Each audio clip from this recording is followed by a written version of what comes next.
یا رسول اللہ کی صدا بلند کریں جس سے سوتے جاگ جائیں، شیطان بھاگ جائے۔ امام غزالی سے کسی نے پوچھا تھا کہ حضرت نیکی کی محفل میں جائیں تو رات رات بھر بیٹھے رہیں، کبھی نیند بہت جلدی آ جاتی ہے، رقص و سرور کی محفل میں جائیں رات بھر بیٹھے رہیں نیند نہیں آتی، وجہ کیا ہے؟ تو امام غزالی نے الٹا سوال کر دیا کہ ایک بستر پر کانٹے بچھے ہوں اور ایک بستر پر پھول بچھے ہوں، تم ہی کہو نیند کس پر آئے گی؟ کہا جی پھولوں کی سیج پر نیند آ جائے گی، کانٹوں پہ کسے نیند آتی ہے؟ کہا بدی کی محفل میں اسی لیے نیند نہیں آتی ہے کہ وہ کانٹوں کی محفل ہے اور یہ پھولوں کی محفل ہے۔ بہرحال اللہ اور اس کے رسول کے ذکر کی محفل میں بھی جو بھی سوتا ہے اسے شیطان سلاتا ہے، تو اس لیے ایک نعرہ ایسا لگائیں جو سوتوں کو جگا دے۔ نعرہ تکبیر، نعرہ رسالت، نعرہ رسالت، نعرہ تحقیق، نعرہ حیدری، نعرہ غوثیہ، مل کر سب پڑھیں گے۔ اتنا کافی ہے زندگی کے لیے، رکھ لیں آقا جو نوکری کے لیے۔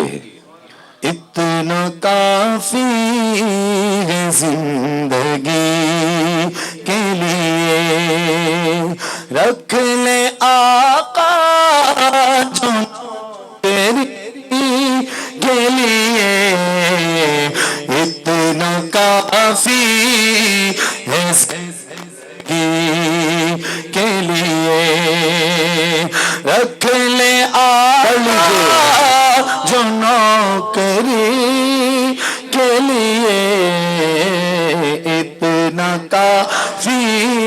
ایمان کا ثبوت تمنائے مصطفیٰ، قرآن گفتگو کرے سمجھائے مصطفیٰ، اور میں بھی پڑا ہوا تھا گناہوں کے ڈھیر پر، اس گندگی سے مجھ کو اٹھا لائے مصطفیٰ، اور میری تجوریاں ہیں مظفر بھری ہوئی، ارے مانگے وہ اور کیا جسے مل جائے مصطفیٰ۔ رکھ لے آقا جو نوکری کے لیے، رکھ لے آقا جو نوکری کے لیے، اتنا کافی۔ ہر دور پر محیط ہے رحمت حضور کی، ایک فیض جاریہ ہے نبوت حضور کی، اور دنیا انہیں ملے جنہیں دنیا کی ہو طلب، دنیا انہیں ملے جنہیں دنیا کی ہو طلب، ارے اپنے لیے بہت ہے محبت حضور کی۔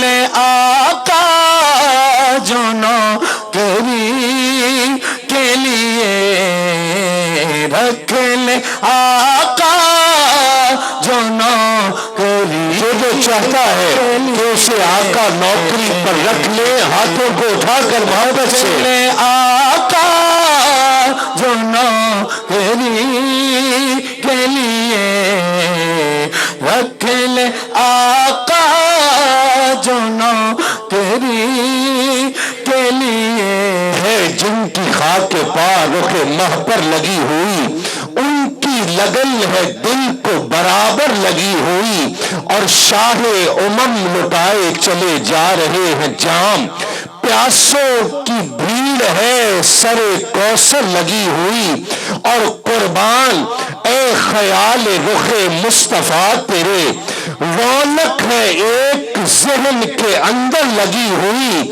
اور تکتے ہیں جس کو شمس و قمر رات دن نصیر، اپنی نظر بھی ہے اسی در پر لگی ہوئی۔ رکھ لے آقا جو نوکری کے لیے، رکھ لے آقا جو نوکری کے لیے، اتنا سب پڑھ لیجیے، گونج پڑ جائے محبت کے ساتھ، کے لیے اتنا کا رکھ لے آقا جو نوکری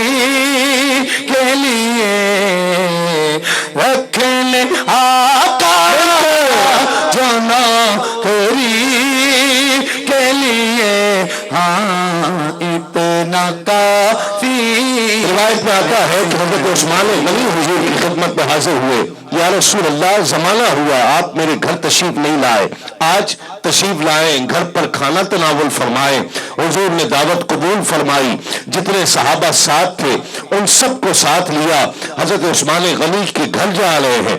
راستے میں چلتے چلتے عثمان غنی آقا کے قدموں کو دیکھتے جاتے ہیں۔ حضور رک گئے، فرمایا عثمان جب سے چلے ہیں تم میرے قدموں کو دیکھتے جا رہے ہو، کیا بات ہے؟ عرض کی یا رسول اللہ صرف قدموں کو دیکھ نہیں رہا، آج اللہ کا حبیب آمنہ کا لال میرے گھر تشریف لا رہا ہے، خدا کی عزت کی قسم ایک ایک قدم گنتا جا رہا ہوں، جتنے قدم چل کر آپ میرے گھر تشریف لائیں گے اتنے غلام آزاد کر دوں گا۔ کسی نے عثمان غنی سے سوال کیا ہوگا کہ عثمان ایسا کیوں کیا؟ عثمان غنی بھی زبان حال سے یہی پکارے ہوں گے، آقا جو کے لیے وکیل آقا جو کے لیے۔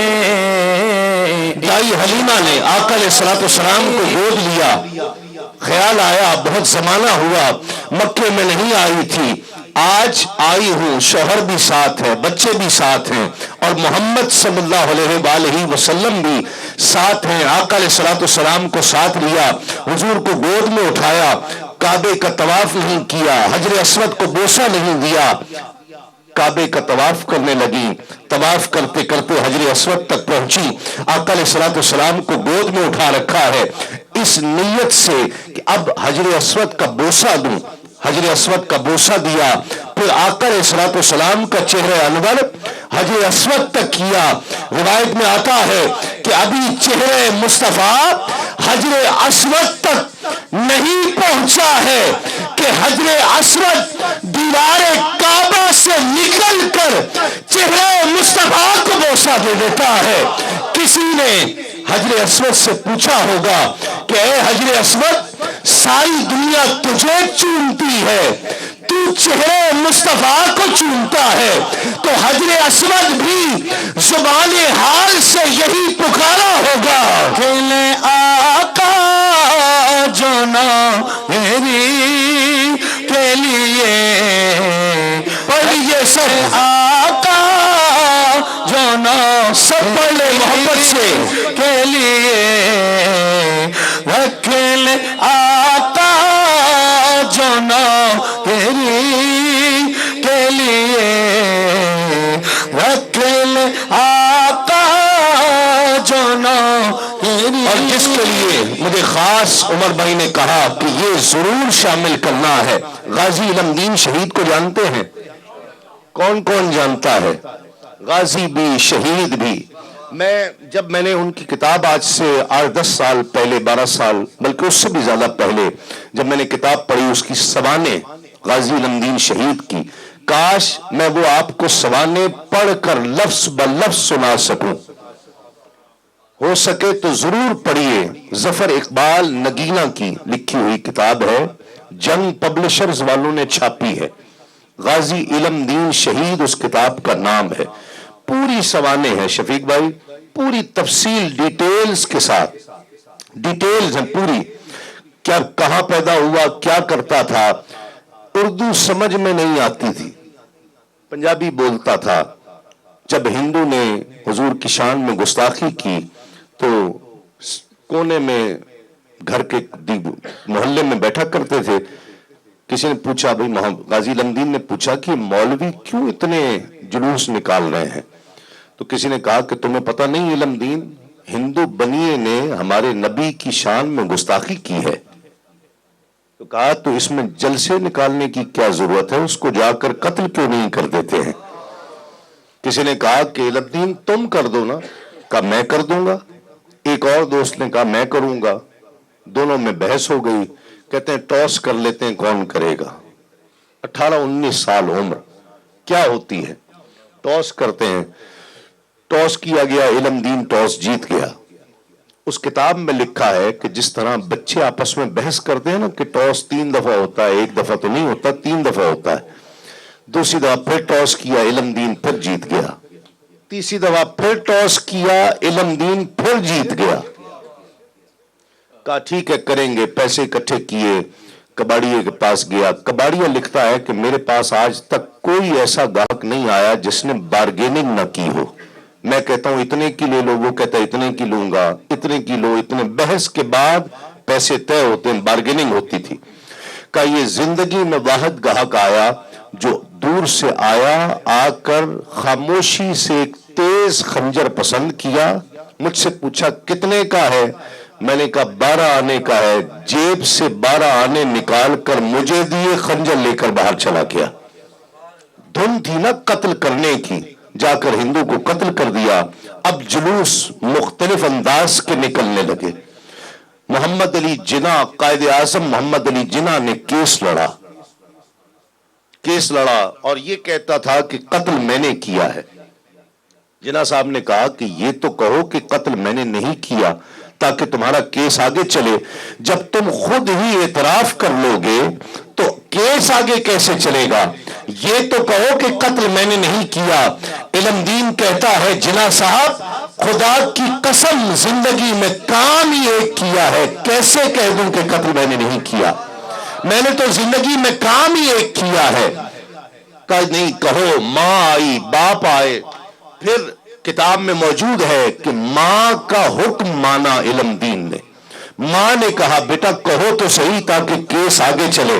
وہ روتا تھا جب ماں نے کہا۔ جناح صاحب ساتھ بیٹھے تھے۔ محمد بھائی جملے سننے والے ہیں، جب میں نے کتاب میں پڑھے بہت دیر تک میں خود بھی کیفیت میں رہا، روتا رہا، اور یہ ارادہ کر لیا تھا کہ جب میں لاہور جاؤں گا تو علم دین کے مزار پر حاضری دوں گا، اور جاتے ہی دی، ایئرپورٹ سے سیدھا علم دین کے مزار پر گیا اور حاضری دی۔ کہتے ہیں کہ جناح صاحب آپ کہتے ہیں کہ میں کہوں قتل میں نے نہیں کیا، قتل میں نے کیا ہے، 100 بار کرنا پڑے خدا کی قسم کروں گا، اس لیے کہ جس کوٹھڑی میں مجھے بند کیا گیا ہے وہاں نہ پتہ چلتا ہے کہ دن کب ہے، نہ پتہ چلتا ہے کہ رات کب ہوئی ہے، وہاں سورج کی روشنی تک نہیں آتی، لیکن جناح صاحب مجھے پتہ چل جاتا ہے کہ رات کب ہوئی ہے اور دن کب ہوا ہے۔ کہا کیسے پتہ چلتا ہے؟ کہا پتہ ایسے چلتا ہے جب رات ہوتی ہے ساری کوٹھڑیوں میں اندھیرا ہو جاتا ہے، سونے والے سو جاتے ہیں، میری کوٹھڑی میں اجالا ہوتا ہے، عامرہ کا لال کملی والا تشریف لاتا ہے۔ میں کیسے بھول جاؤں وہ جلوہ، وہ جلوہ کیسے بھول جاؤں؟ کسی نے غازی علم دین سے بھی، اب آتوں کو اٹھا کر سب کہیں گے، کسی نے علم دین سے بھی پوچھا ہوگا کہ تو نے اس ہندو بنیے کو کیوں قتل کیا، ہندو بنیے کو کیوں قتل کیا؟ علم دین بھی زبان حال سے یہی پکارا ہوگا۔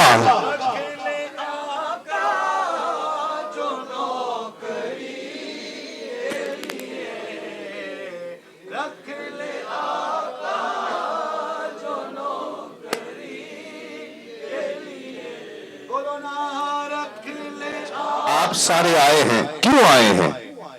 کوئی آپ سے پوچھے کیوں آئے، عمر سے پوچھے محفل کیوں سجائی ہے، سارے ایک ہی بات کہیں گے، اور وہ یہی بات ہے جو سب مل کر کہیں گے۔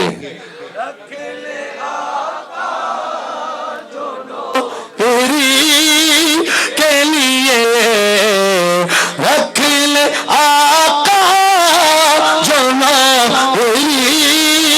کے لیے اتنا کافی، ہاتھ اٹھا کر ایک دفعہ سب کہتے آنکھوں کو بند کر کے اس تصور کے ساتھ کہ گنبد خضرا کے سامنے بیٹھے ہیں، اور تصور میں گنبد خضرا بس یہ ذہن میں رکھے کہ آقا کے در پر بیٹھے ہیں، ہاتھوں کو اٹھا کر کہیے کے لیے رکھ لے آقا جو نہ کوئی